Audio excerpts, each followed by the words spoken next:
So the recording started. Okay. So today's agenda is a very short and brief introduction about what is explainable artificial intelligence.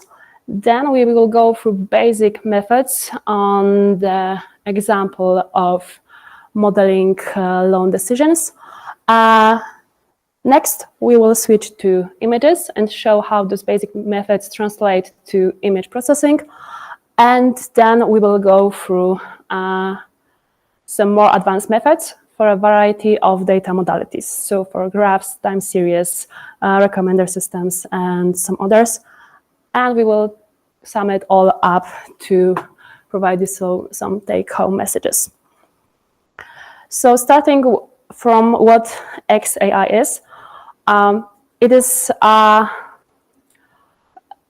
quite modern field of research. So the definition varies with and changes in each 2 years. It could be said that there is a set of tools and methods for providing an interpretability accuracy trade-off. So on the other one hand, we want the models to be interpretable or somehow explainable. And on the other hand, we want them to be accurate. And as you probably know, most of the modern systems are based on neural networks, which are very hard to follow. And we cannot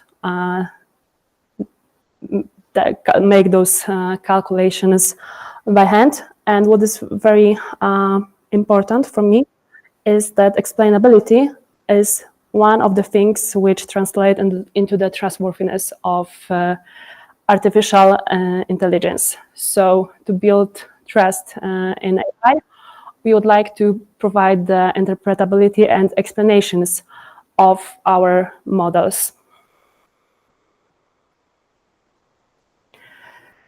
So why should we use XAI?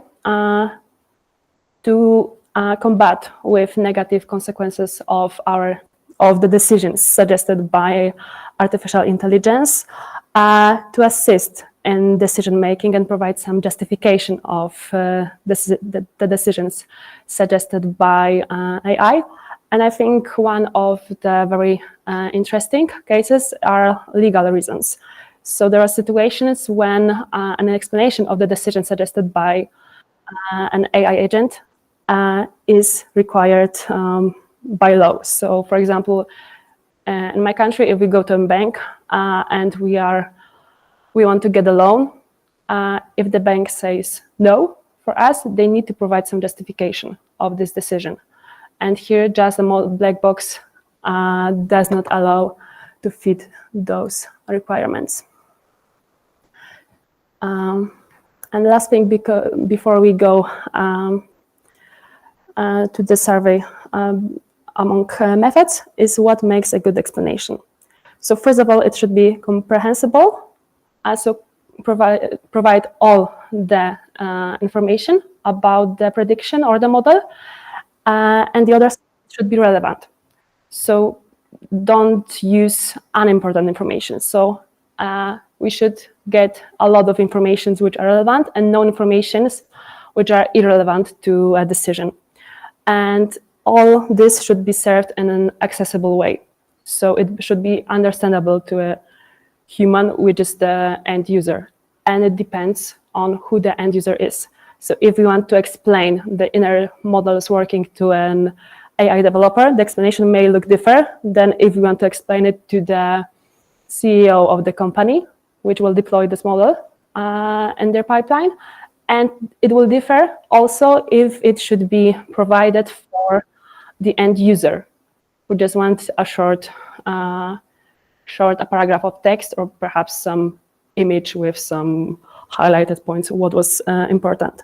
And depending on the purpose of this explanation, they could be more very specific assessments of explanation quality.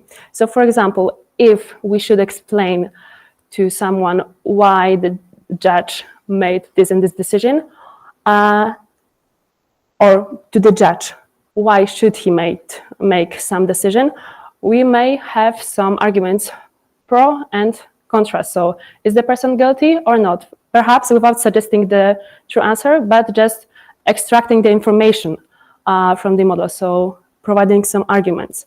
On the other hand, if you want to build some recommender system and provide explanations to the end user, perhaps you just want to convince them to buy a product. So the explanation should be convincing, and perhaps is it comprehensive does not matter that much. So let's start with the classic XAI methods. We will talk about feature importance, Shapley values, Shapley additive explanations, and LIME. So first, we will have a case study on loan decision data. It contains over 100 columns, over 1 million cases, and the target is to suggest a decision should someone get a loan or not. And what methods could we use for this purpose?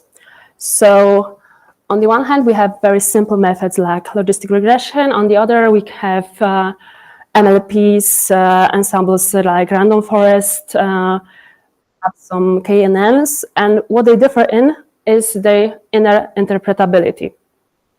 So starting from the two words I mentioned in the beginning, we have interpretability and explainability of machine learning models. Interpretability is something very inherent to the model. So a model is interpretable if we can follow it, so follow its inner working ourselves. So calculate, for example, by hand or explain how the decision is made with our own words. While explainability, in most cases, is something post-hoc. So we have some black box, and we can provide some extra explanations how perhaps it worked, or what was the gradient flow through any particular instance. So those explainability methods are somehow approximate and post-hoc. So they are turned on after the model's training. And we have in all the machine learning models, we can divide them into three categories. So the white box models are those which are inherently interpretable.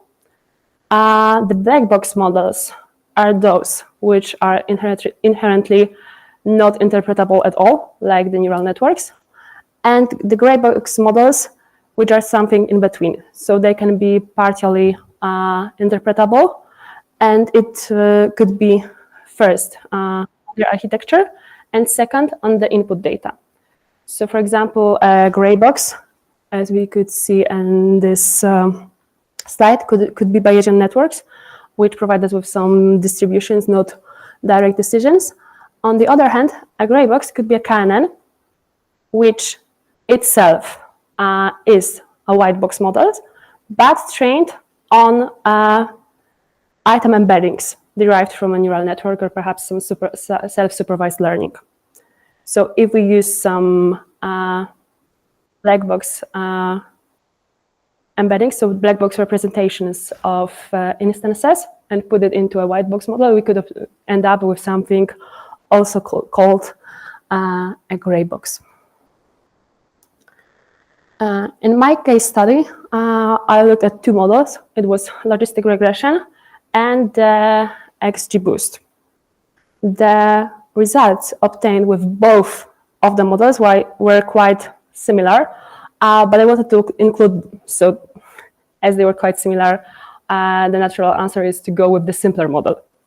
But for the purpose of this lecture, I wanted to include both of them to show you some nuances in both of those methods. So logistic regression is simple, has solid statistical background, is inherently interpretable, so we will call it a white box models. The negative sides of such model is that it captures only linear relations, and it's sensitive to feature scale. So the expressiveness of the model can be somehow limited. The first and natural way, and I think very often present in some resources about explaining logistic regression, is to explain it using the coefficients derived in the model. So as you know, there is just a sum of coefficient times feature plus coefficients times feature and coefficient times feature. And it gives us something which we then translate into some probability. And those features may vary by scale. So some of them may be high, some of them may be low. And some people suggest looking on those coefficients and their absolute value to get the notion how important the feature is. However, as we remember, logistic regression has solid statistical background. So each feature has not only its magnitude, but also its variance. So if they are very uncertain, even if they are huge in magnitude, they may be not that relevant as it is suggested. So in this plot, we have the magnitude of consecutive features. And with colors, I marked those which are statistically important to the problem. So as we can see, we have some very high in magnitude features, which aren't that statistically important to the model. So in the explanation, perhaps we should use only those smaller coefficients, but important to the model. And what I would suggest the most, retrain the model with a better feature selection. On the other hand, we have XGBoost, which is very expressive, is capable of capturing very complex dependencies in the data. However, it is not interpretable. So there are many trees. How we obtain them is quite complex.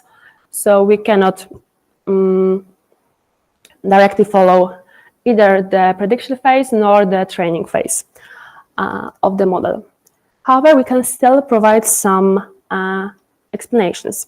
Here we have another ranking of features obtained from the XGBoost. I will explain how this ranking is made in a moment. We can see that we have no statistical information because there is no statistical background. So I couldn't mark which of them are statistically important to this particular model. The distribution of the feature importance is very different. And what is even more interesting, the order of the features is also very different from the one obtained in the previous example. Feature importance for XGBoost can be defined in multiple ways. So we could use the number of times a feature gets into a tree, so it's used for the tree partition. We can use the gain, so how well does this feature provide, how good is the split provided by the feature in the tree, so how much information does it provide itself. And it could be the gain both for, it could be both the average gain and the total gain. So taking into account the number of times the feature is present in a tree in the ensemble or not. Another way to explain a black box models, which is also model agnostic. This means it could be applied to any machine learning model, is not limited to a particular architecture, are Shapley values. Those Shapley values were initially proposed in 1953, so it was quite a time ago, but they were not used for explanations at the beginning. They are based on the game theory. So once again, we have a very strong statistical background here. We have a gain, which is the prediction task, so what we would like to obtain through the model. We have a gain, which is the difference between the average prediction and the prediction for a particular instance. So how much does the result differ from an average result for the whole population? And we have some players in the game. So the players are the features which together work for a prediction.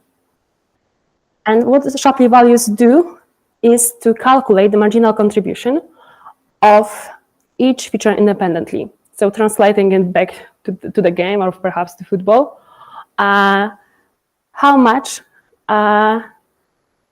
is Robert Lewandowski responsible for the outcome of our game, taking into account the whole game itself and the whole team which works with him.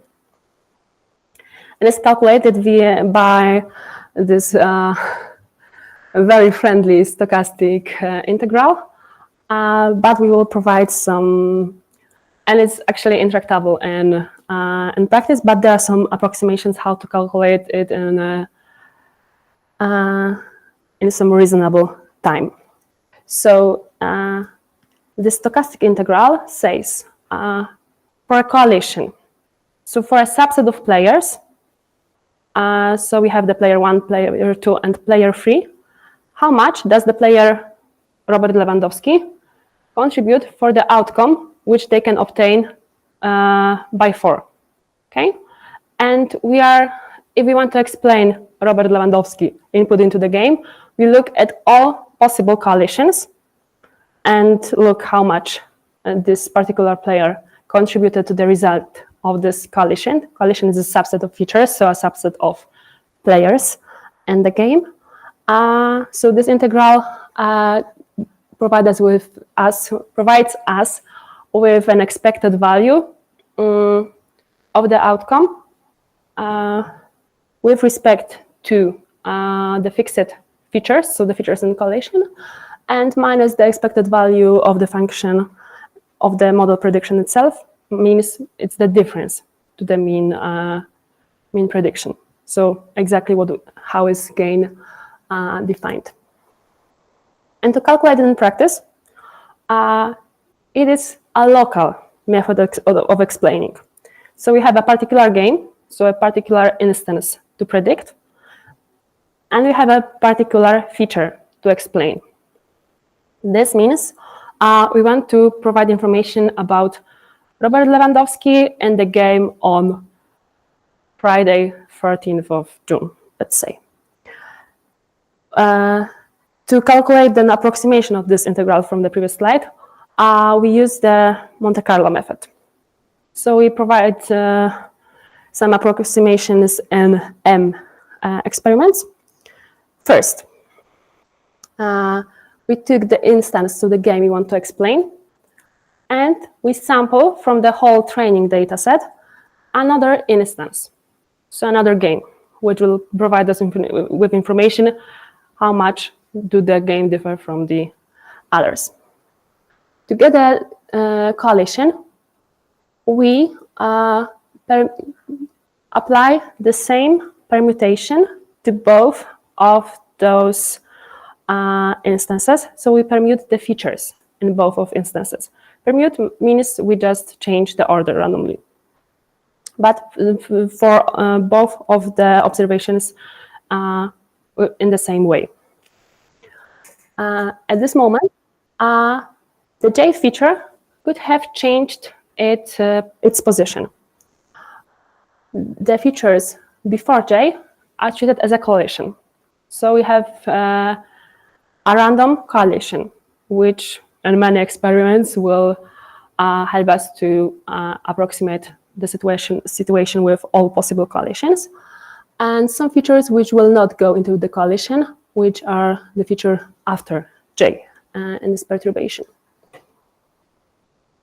To calculate the marginal distribution, we fix in both our observations at the feature in the coalition and the values from the observations we want to explain. So the features before J are both yellow are green for both instances. So we use the values from the true instance. J is taken green, so original in one instance, and blue, so other random instance. in the second modified instance. And for the feature outside the collision, we use random values, so taken from the blue instance. For both of the Frankenstein instances, because we combine from green and blue at the same time, we calculate the prediction with the black box models. To get a notion how much does this J feature contribute to change in the prediction, we substitute them. So we substitute the prediction with feature J, so from the first Frankenstein, minus the prediction 2, so from the second Frankenstein, with J feature from the random data. And what we get after M experiments are M estimates from M estimates of this marginal contribution. So to get a good estimator, we just average them. So we calculate the mean. And this is a SHAP score for a particular instance, and so in the data, and a particular feature. So we need to repeat this for each instance we want to explain, and for each feature we would like to explain. So in our data, it was over 100 features and 1 million of instances. So calculating it for all instances would be quite hard. And it is the main drawback of this method. It is computationally expensive. On the other hand, the explanation is full, fairly distributed among features. It is independent to the feature order, which is very important. It is contrastive, so it provides us information how is this play and the other play, so this prediction task and another prediction task, one input data and second input data. How do they differ, the predictions for each input? And it has solid statistical theory behind, so it's quite reliable and it's used very widely.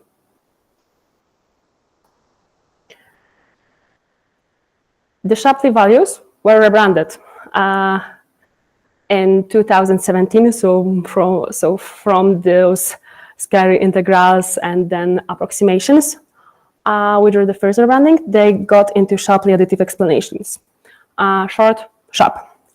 And what changed here is we got a very nice interface. So we transform those Shapley values and connect it with Lime. So I will explain Lime further. But we present them in a way, in an additive way. So it's quite similar to a simple linear regression model.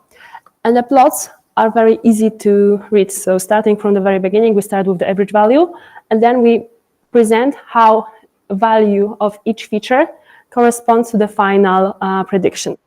So here we can see that including income rate with 11.48 increased our prediction with 0.33. So with the probability 1/3. So it's quite a huge impact. And we can provide such image with a local explanation. Local means for a particular instance in the data. In each case we use. On the other hand, we can also present all those explanations in one plot. And doing so, we end up with a global explanation. So an explanation which provides us with information, how does the model work globally, so for the whole data. So it's not an explanation of the prediction itself, but about the model. So explanation about prediction is a local explanation, and explanation about the whole model is a global explanation. And in this plot, on the left, we have low Shapley values. On the right, we have huge Shapley values, and the colors mark the feature value. Blue for low feature values, red for high feature values. So if the If the colors are mixed with each other, it means that for particular instances, for example, the int rate may mean something a little bit different. So depending on the other parameters, the same value could be a pro for this loan decision or contra for this particular loan decision. On the other hand, there are some categorical features like term 60 months, which is quite separable. So the red values are on the left, so they mainly contribute negatively, and the low values are on the right, so they mainly contribute positively to the feature, and it's very separable. Another method which I would like to cover are local interpretable model agnostic explanations, LIME. This is a method for local explanation, so for a particular instance in the data. And they are very flexible. So the whole idea is, if we select an instance which we would like to explain, we provide some fake data around this instance. So inputs which are similar to this original instance, and quite similar, so quite close in some distance, and may not occur in the data in reality. And then for the small subset of data centered at our desired input, we calculate a surrogate model.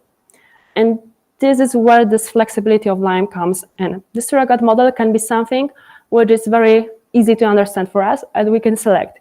Are the tree-based models understandable for our audience? Or perhaps the linear regression would be understandable to our end user. It could be anything, with this limitation that we should select something which would really help us. And this small neighborhood, so it's the plot zoomed here in, we can fit something very simple to say, what is the difference in the neighborhood of this particular instance between the positive and negative examples. So in which direction, when we go, the prediction will change the fastest.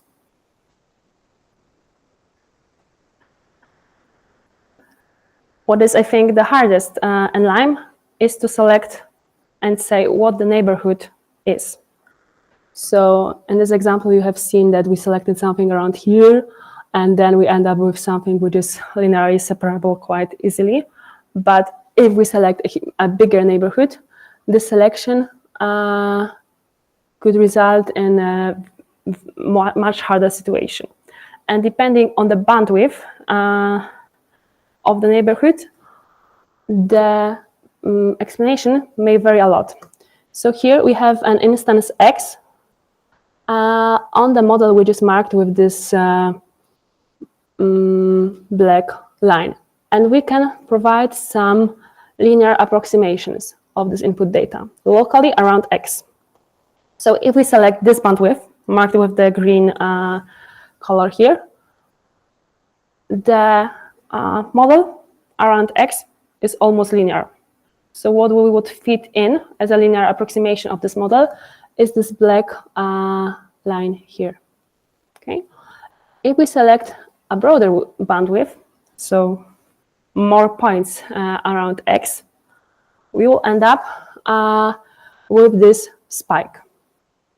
So approximating this spike with a linear model results in a huge error, and the coefficients of this linear model are very different from the initial model. The linear approximation of this part of the input data is marked with the dotted line in the middle.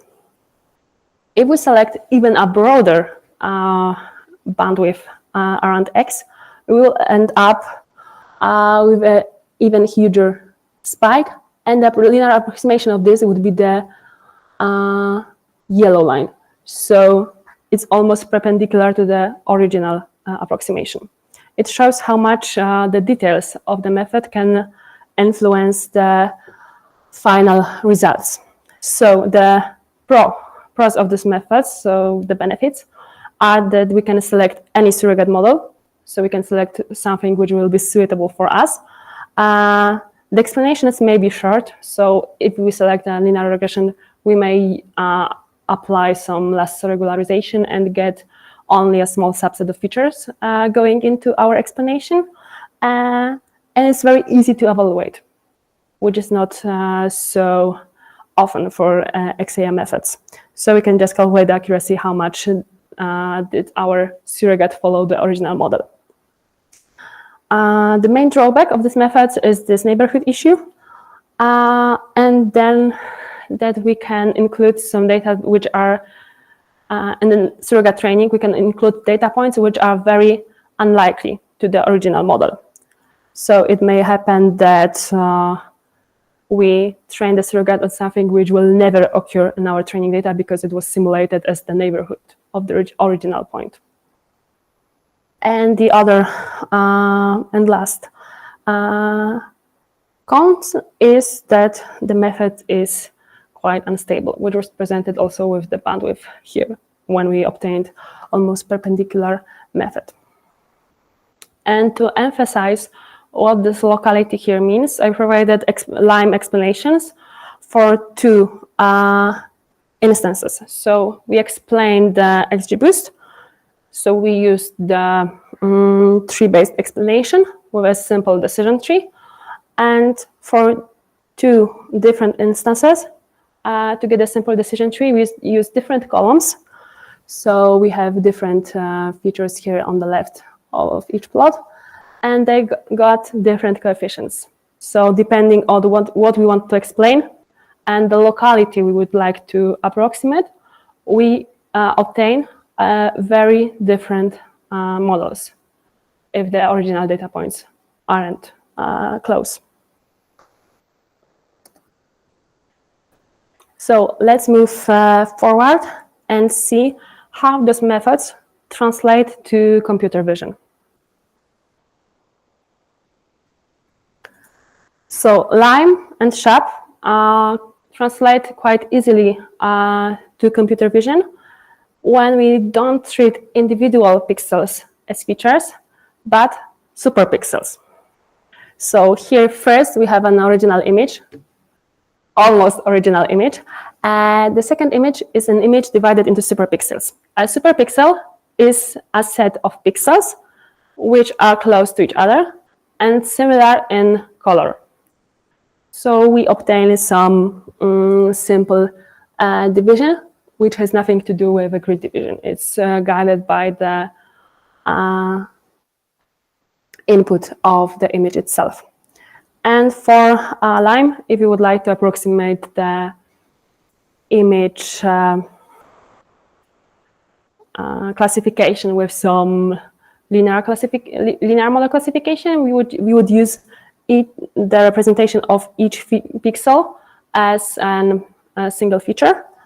On the other hand, for SHAP, or if we need to get some perturbations of the data, we can turn the superpixels on and off, masking them with white or gray, just to obtain part of those images. There are also very many methods which are designed directly to explain images. First of all, I would like to mention the silence maps with the vanilla gradient. So let us start with a mathematical recap about what a neural network is. So a neural network is just a mathematical function which translates an input into the output during nested computations.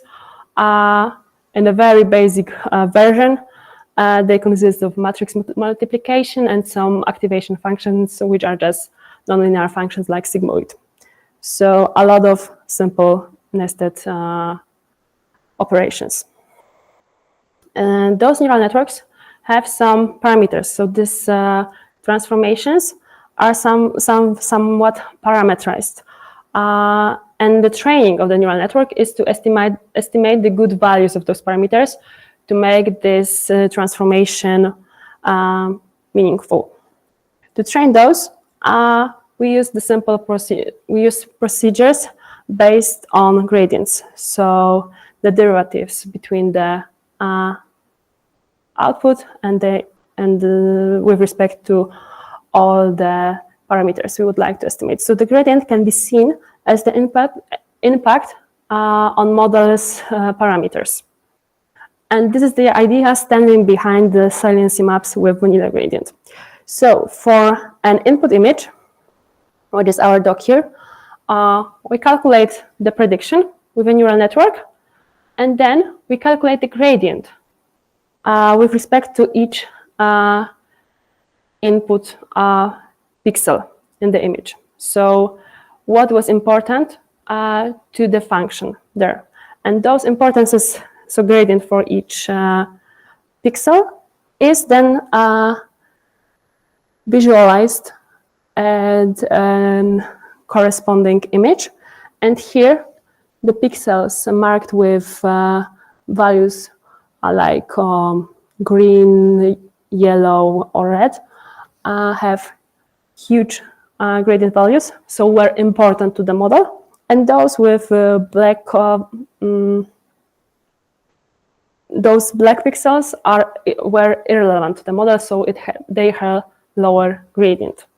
And this visualization method was a basis for multiple other visualization visual explanation methods. And as you can see, to explain this method, we do not get into the details of how the model was constructed. We have a fixed model, and then post-hoc, after the training, the model can be even deployed on the production. We can provide some information, how does it approximately work? So what was, let's say, important to the model. This importance here is defined as the gradient, but there is no statistical evidence for it. It's just about, so if the model is optimized with the gradient, we use the gradient to show what was relevant. So if we will do another step, which pixel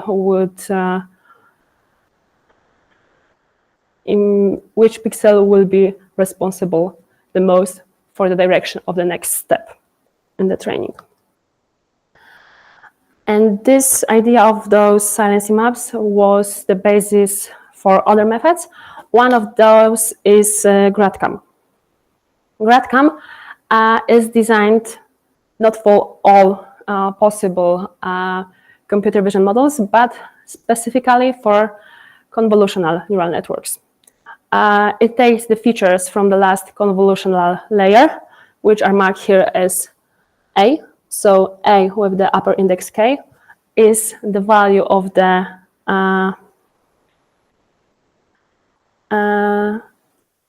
features from the last convolutional layer for the input with index K. And we calculate the derivative from the output with respect to the last convolutional layer to get an importance score for each of those features. And then to obtain the explanation, we average those features. So features are some transformations from the original input to a hidden space.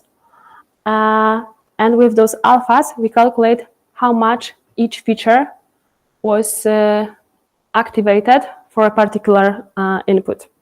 And weighting them, we end up with regions which show what was important, what the model was focused on when making a prediction for a particular instance and for a particular class, because all of those are calculated with respect, are calculated from the probability of a particular class. So we start from this YC, which is the probability that this image would come for the class C.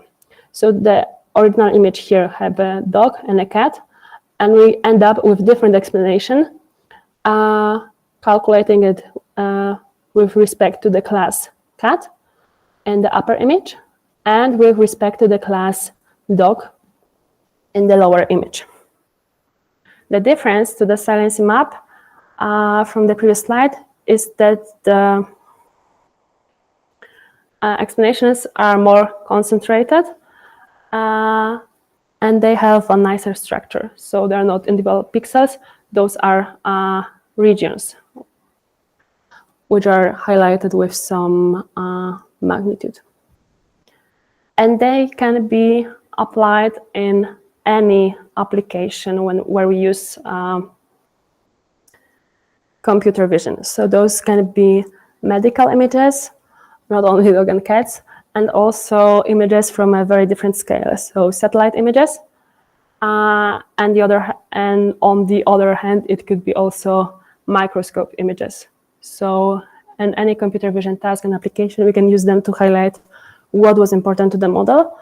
And the modern methods are suitable not only for image classification, but also translated to bounding box prediction, which is actually not only classification, but also a regression task.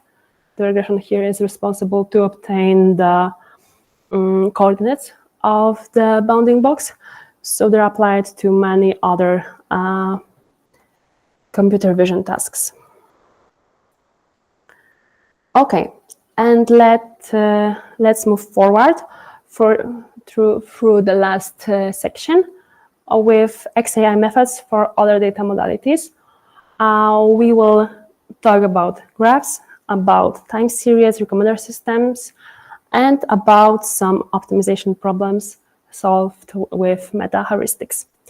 Up to the moment, we are focused on basic methods which are quite often used. There are many libraries for them, so they are implemented in Python and in R, so they are very easy to be used. The methods I will cover in this section, some of them will be also very accessible. The others are new, relatively new, so there are some codes for them, but they are not included in all the libraries, and also they may be more complex, so I will not cover all the details here. So first, let us start with graph neural networks.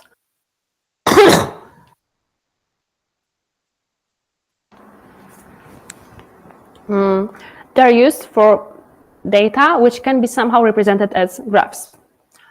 And graphs can be seen everywhere. So an image can be a graph where the neighborhood is the neighborhood of pixels, and nodes are just individual pixels. A graph can be a set of people. So here in the audience, we can collect people which sit next to the other and obtain a graph where a vertex is when we sit close to each other. A graph can be a city with nodes at the train stations and edges when we can get directly from one train station to the other.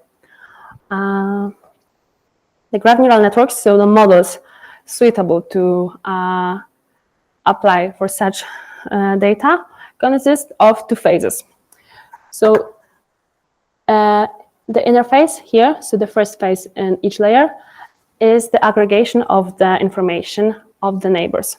So for each pixel, we ask, so for each node, we ask about the information for the information in its neighbors and aggregate it somehow.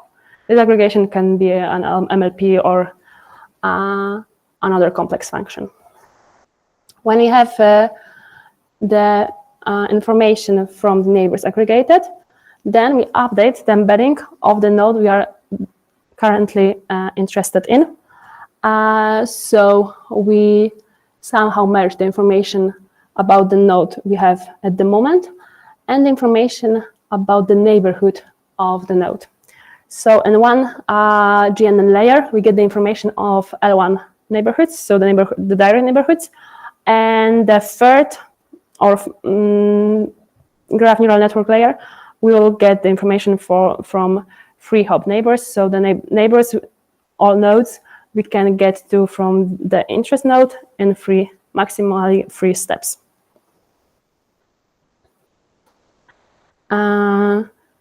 The other applications when we can use graphs are social networks, and it can be social networks And real world, it could be the citation network, for example, at Google Scholar, and it could be a social network and at LinkedIn.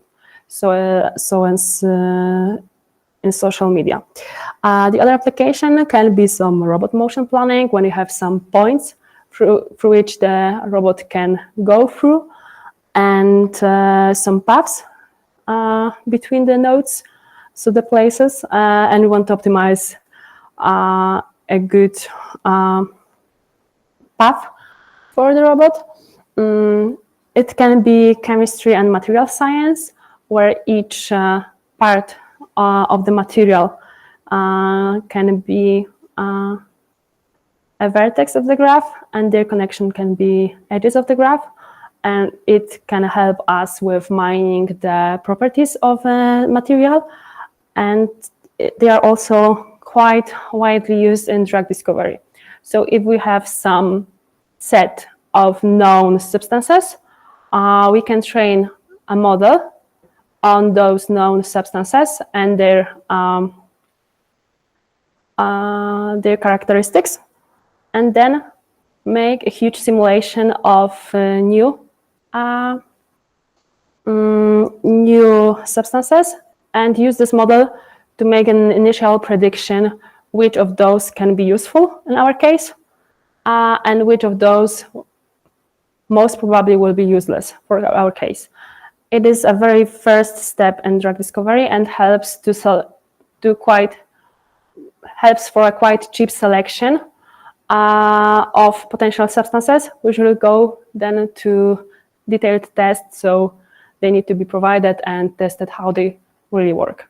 So this selection allows us to make this process much cheaper and much faster. A method which could be used for explanations of graph neural networks is the GNNExplainer, proposed at 2019. It helps us to provide some masks, so a selection of graph vertexes and node features. So with the mutual information, which can be seen as amount of information in each node or each part of the input data, we look for such a subset of nodes and features which provide us with most relevant information for a prediction for a particular vertex. As the calculations here are actually, the mutual information cannot be calculated here directly in some reasonable time. There are used multiple approximations of this target function. At the end, we actually end up with something which is with a loss function which is not convex. So theoretically, it shouldn't be even used, optimized with gradient-based procedures. Practically, there is some experimental evidence that it provides reasonable results, even if the function is not convex itself. The other data modality is time series data. So a time series is a collection of points, so the observations, indexed by time of the observation. So if I carry out my mobile phone through all the day, and it will somehow store the information about where I am at the moment in each minute, this sequence of logs could be a time series. If it logs the longitude and the latitude of my position, it would be a 2D time series. So each data point will have two values. Here in the image, we have a multidimensional time series from human activity recognition data from Huawei. So those are measurements from sensors from smartphones, And they're used to detect the activities of the users. So is the user walking, shopping, biking, or perhaps traveling by car? So using those sensors, so the speed or perhaps how is the phone oriented, we can derive the information about our activity at the moment. Other applications of time series data can be finance. So we can look at the stock prices, how they change in the day. Those can be industrial applications. So we can look at the machines and their vibration to detect some anomalies. So an anomaly here would be the machine vibrates differently than usually. So perhaps it is broken or it will go broken in a very short time. Such a prediction of going down by a machine is called predictive maintenance. And those can be quite small machines, so like a 3D printer, and quite huge machines like in mines or some oil extraction machines. And we can use the data collected by sensors on the machines to somehow monitor their behavior and look for anomalies there. The other applications could be related to healthcare, so we can monitor our bodies to capture what is changing, is our body working well. It could be weather data, so the temperature, wind speed, and some forecasting of the weather. It could be GPS motion. It could be some environmental monitoring, so we could monitor animals moving through particular places. It could be also web service logs, so what differs at our website. And there are multiple methods for modeling time series. First, let us start with classical methods. As you can see, they are quite similar to just linear regressions. So the autoregressive model calculates some coefficients, how much does p previous timestamps contribute to the prediction for the next timestamp. The moving average makes a linear combination of the error terms from previous observations. ARMA combines both of them, so it is centered, and we have instead of the mean, we have the moving. We have the autoregressive sum, and then we have the sum from the moving average. So they are statistical methods still in use if the data allows it, similarly to linear and logistic regression, which are also still in use despite their simplicity and limitations. There are also state space models like hidden Markov models, autoregressive hidden Markov models, hidden semi-Markov models, which calculate the hidden states behind the observations. So each observation at each timestamp is determined by one of the hidden states. We look only on a small number of the hidden states, and for each hidden state, we can get a distribution of the observations. And if we can somehow interpret those distributions, we end up with an inherently interpretable model. So here we have an example of hidden states of water consumption in Wrocław. So we have states which clearly correspond to the peaks of the mornings and the evenings. And we have some states which are here with blue, which corresponds clearly to nights. So they can be interpreted. The other way to explain or provide explainable models for time series are shapelets. So shapelets are simple fragments of a time series representative to the whole series. So if we have the shapelet of going down like this, it is a representative fragment for the whole data set.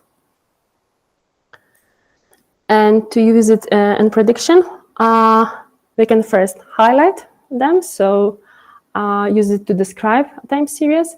Second, we can use their presence in a time series as a feature and put it into a simple model like linear regression or a decision tree, which would classify the whole time series based on the presence of a small number of shapelets.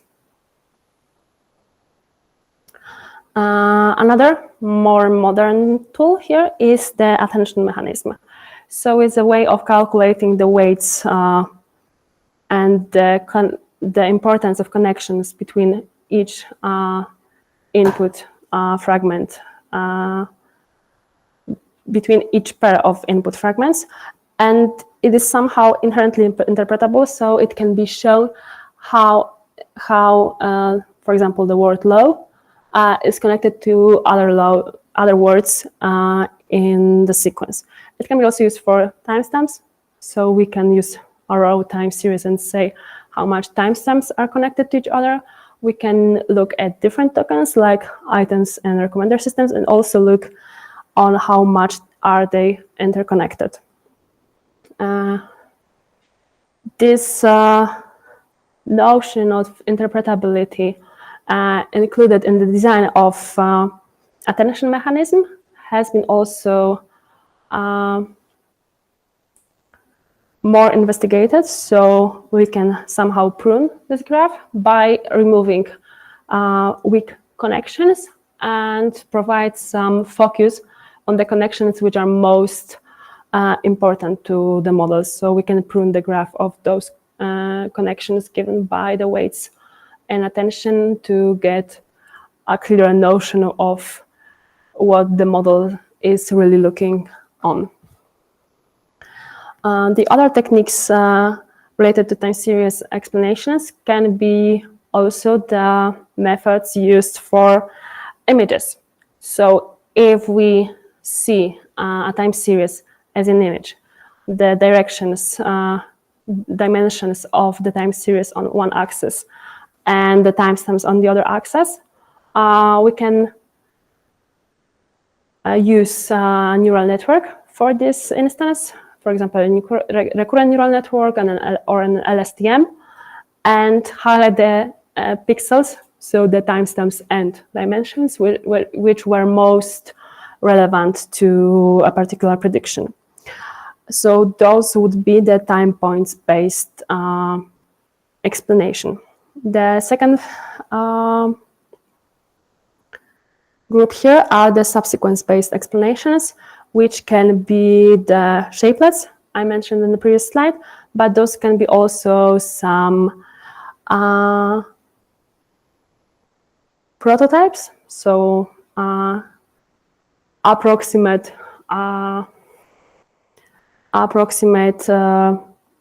runnings of a time series, which are quite representative for a particular data set. And on the other hand, we can have instance-based explanation, which can also be derived from prototypes, but for the whole time series, but they can also be counterfactuals. Counterfactuals are explanations which say, what do we need to change to make the prediction different? So going back to the loan example, if we get a no from the bank, we can get a prediction like, oh, those features were important and we still don't know what to do. And we can, on the other hand, get an explanation of the type, if you had higher income, you could have the loan got, okay? Or if you were older, so just wait a few years, you could get the loan too.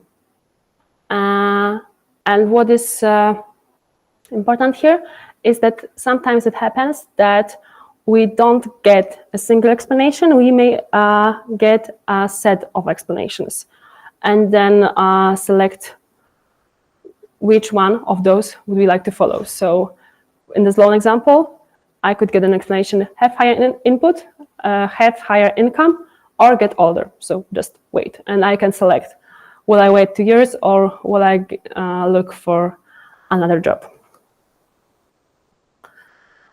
The next application or the next branch of deep learning are recommender systems.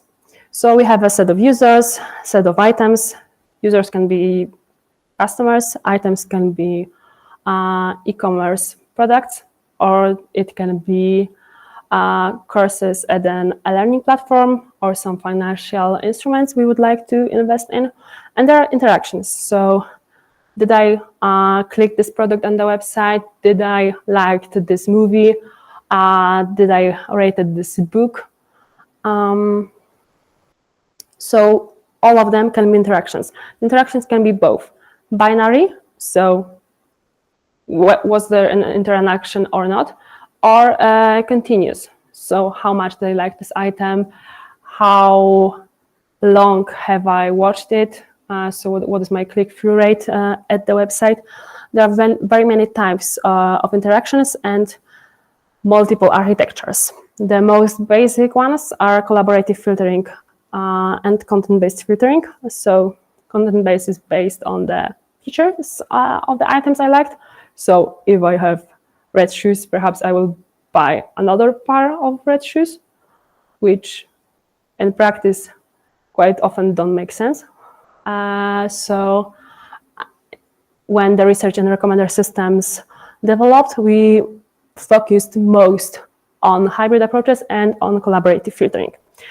So what is collaborative filtering? In collaborative filtering, we look on items which other users like, and if those users are similar to me, those items which I didn't bought already, but they did, can be recommended to me. So for example, here in this matrix, the first user and the third user have 2 items in common and 1 item left. So a natural strategy here will be to recommend the triples of Belleville to the first user and the Dark Knight Rises to the third user. So someone similar to them like this product. And the most basic approaches calculate those similarities using just cosine similarity between the vectors representing a user. So each user would be binary vector like 1, 0, 1, 1, 0. Was there interaction or not? And if we obtain those similarities, we just fill the item ranking looking on what similar users did bought. What I haven't done yet. The more modern architectures use more complicated modules. So we could have sequential recommendations. So now the recommendation data, so the data for each user, is represented as a sequence of items I interacted with. So we take into account the temporal information included in the data, and it can be modeled, for example, with this attention mechanism, but now we do not look at the correspondence between words, but between items ordered in a user sequence. And those methods could be designed directly for recommender systems like SASREC, or can be translated from NLP tasks like BERT for rec. So the ordinary bidirectional encoder adjusted for the recommender system task. The other set of methods can be graphs. And despite the regular graphs and the explanation methods like the GNNExplainer I mentioned before, we could use knowledge graphs. So in one graph, we incorporate not only the information about the interactions between users and items, but also about some interpretable features, both of the user and the items, and perhaps the interaction itself. So at a graph, we could have the users, items, and perhaps brands, colors, some features of the items. So it can be which brand I like, which size do I wear. So what is my shoe size, which could be somehow relevant to the prediction task. It can be the color. So do I like green or red jackets? It can be anything. And then if we have an information that we, for a particular user, we recommend a given item, we can look at the paths in the graph and select one of them as an explanation. So here, a user is recommended with this conditioner because he or she had purchased the shampoo. This shampoo has those two features, which are also relevant to this particular conditioner. So those two nodes, the user and the recommended items, are connected through this path, which could serve as an explanation itself. The last branch of methods which I would like to cover are the meta-heuristics, and I will focus on genetic algorithm. It's much different from what we have covered before, so it's not classical. It's not a classical ML tool, and it's not a neural network, so we don't have any gradient optimization. The working of the genetic algorithm is as follows. We start with an initial population. So if we want to optimize, let's say, a shopping list, we will have a chromosome with all possible items, and 0 or 1 should we buy this item or not. And you create a number of such random chromosomes, and we provide some fitness functions for them. So how much does this shopping list make sense? After assigning the fitness values, we make a selection. So from the whole population, we exclude the individuals which have low fitness. So the shopping lists which make no sense. After the selection, we reproduce them. So we somehow combine those chromosomes to obtain new individuals, and then apply some mutation. So the mutation injects some new information which was not present in the previous population, and it's parameterized. So how much of new information would you like to include? And we have a new population. So what we do next is, from the beginning, calculate the fitness values, select, reproduce, mutate, and repeat this multiple times to get a population which fits our problem well. So, for example, a population of shopping lists which makes sense for, let's say, my family. And how can we explain those? It can be, for example, partial solutions. Partial solutions are patterns for which we have a small number of fixed values and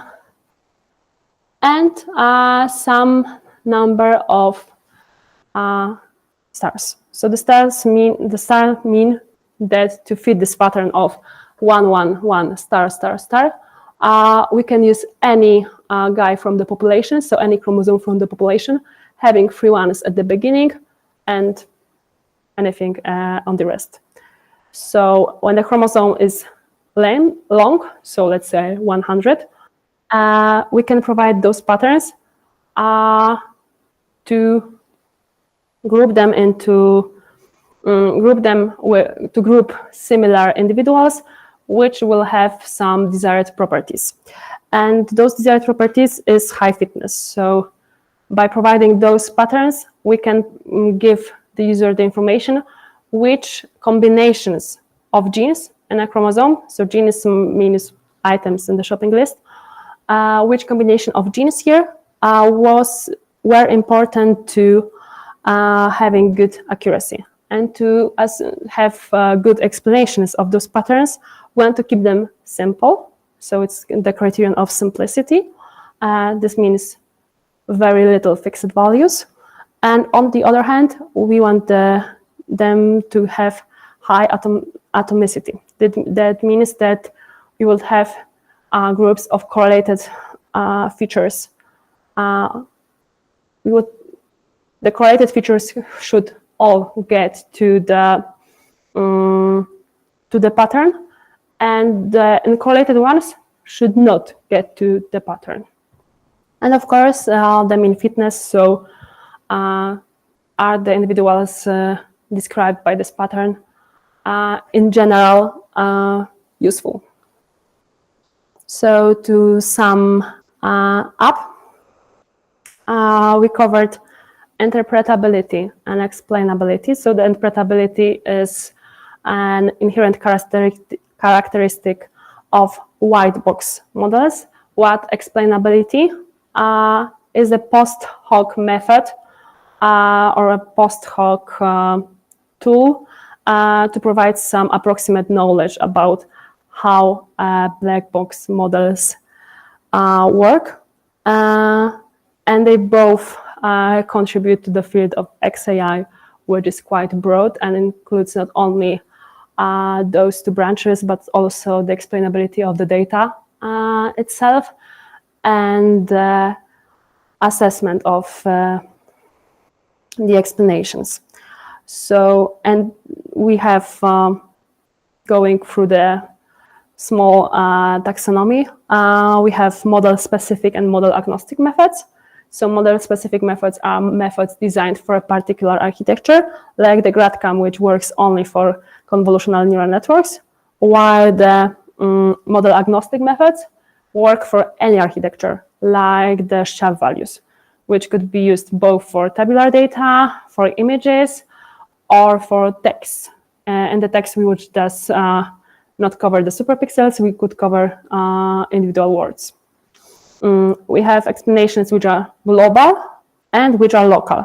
So a local explanation is an explanation of a particular prediction, while a global explanation is an explanation of the whole model. And we had a huge open challenge, which I didn't mention in most of the methods, which is evaluation. So for Lime, this local approximate surrogate, the explanation was quite easy after fixing the neighborhood. For most of the methods, the evaluation is very hard. So if we have the silencing maps, so those highlighted pixels, they look cool, it is very accessible, but we have no idea how to check. Was it important, right? Or is this explanation really meaningful? Or does it contain only relevant information, right? Or all relevant information? So there is a huge, huge challenge in front of us with those evaluations. And the evaluation can be done not only mathematically, so this is something I personally very like as a person with mathematical background, but they can be evaluated also from a psychological perspective. So is this particular explanation useful for the user?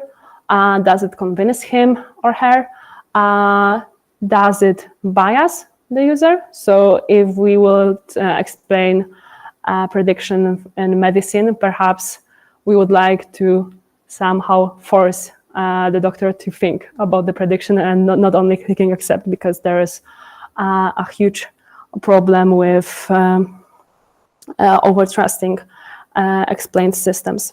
So the evaluation here, to sum up, is a huge challenge and can be seen from a variety of perspectives, and sometimes they are not consistent with each other. And this is all from my side, what I prepared today. I would really encourage you to visit the website of my research group and the LinkedIn, which is linked here with this QR code.